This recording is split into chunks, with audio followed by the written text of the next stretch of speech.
3 நாட்களுக்கு முன்பு நபி ஸல்லல்லாஹு அலைஹி வஸல்லம் அவர்கள் இறப்பதற்கு 3 நாள் முன்பு ஜாபிர் ரலியல்லாஹு அவர்கள் அறிவிக்கின்றார்கள், அறிந்து கொள்ளுங்கள், உங்களில் எவரும் அல்லாஹ்வின் மீது நல்லெண்ணம் கொண்டவர்களாகவே தவிர மரணிக்க வேண்டாம்.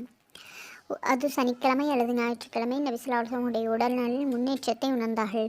2 பேர் உதவியோடு தங்களது அறையிலிருந்து பள்ளிக்கு வந்தார்கள். அப்பொழுது அபூபக்கர் ரலியல்லாஹு அன்ஹு அவர்கள் லுஹர் தொழுக வைத்துக் கொண்டிருந்தார்கள்.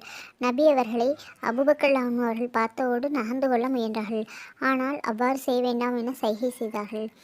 பிறகு என்னை அபூபக்கர் ரலியல்லாஹு அன்ஹு அவர்கள் அருகில் அமர வையுங்கள் என்று கூற அவர்களை அபூபக்கரின் இடப்பக்கத்தில் உட்கார வைத்தார்கள். நபி ஸல்லல்லாஹு அலைஹி வஸல்லம் அவர்கள் தொழ வைக்க அவர்களின் தொழுகையை பின்பற்றி அபூபக்கர் ரலியல்லாஹு அன்ஹு அவர்கள் தொழுது கொண்டு தக்பீரை மக்களுக்கு கேட்கும்படி சத்தமிட்டு கூறினார்கள்.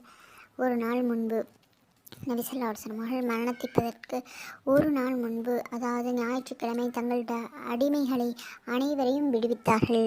மேலும் தங்களிடம் 6 அல்லது 7 தங்க காசுகளை தர்மம் செய்தார்கள். தங்களுடைய ஆயுதங்களையும் முஸ்லீம்களுக்கு அன்பளிப்பாக வழங்கினார்கள்.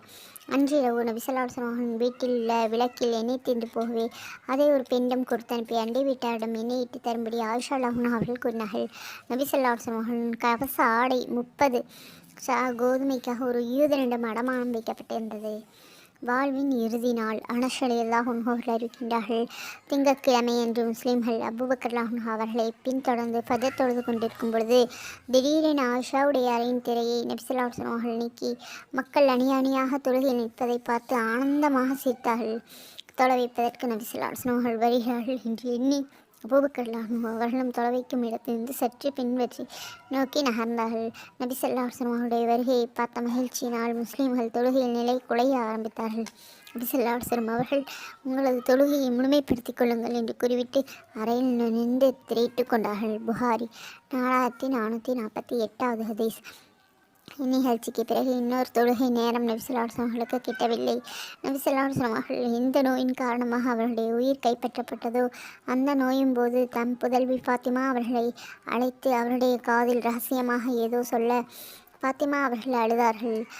பிறகு மீண்டும் அவர்களை நபி ஸல்லல்லாஹு அலைஹி வஸல்லம் அவர்கள் அழைத்து ரகசியமாக ஏதோ சொல்ல அவர்கள் சிரித்தார்கள். நாங்கள் அதை பற்றி ஃபாத்திமா ரலியல்லாஹு அன்ஹா அவர்களிடம் விசாரித்தோம். அதற்கு அவர்கள் நபி ஸல்லல்லாஹு அலைஹி வஸல்லம் அவர்கள் முதல் முறை என்னை அழைத்தபோது தமக்கு ஏற்பட்டிருந்த நோயின் வழியிலேயே இறந்துவிடப் போவதாக அவர் என்னிடம் கூறினார். ஆகவே நான் அழுதேன். பிறகு 2ஆம் முறையில் அவர்களுடைய குடும்பத்தாரிலே நான் தான் முதலாவதாக அவர்களை பின்தொடர்ந்து உலகை பிரிந்து செல்லவிருப்பவள் என்று ரகசியமாக என்னிடம் தெரிவித்தார். ஆகவே நான் சிரித்தேன் என்று கூறினார்கள். புகாரி 4433, 4434.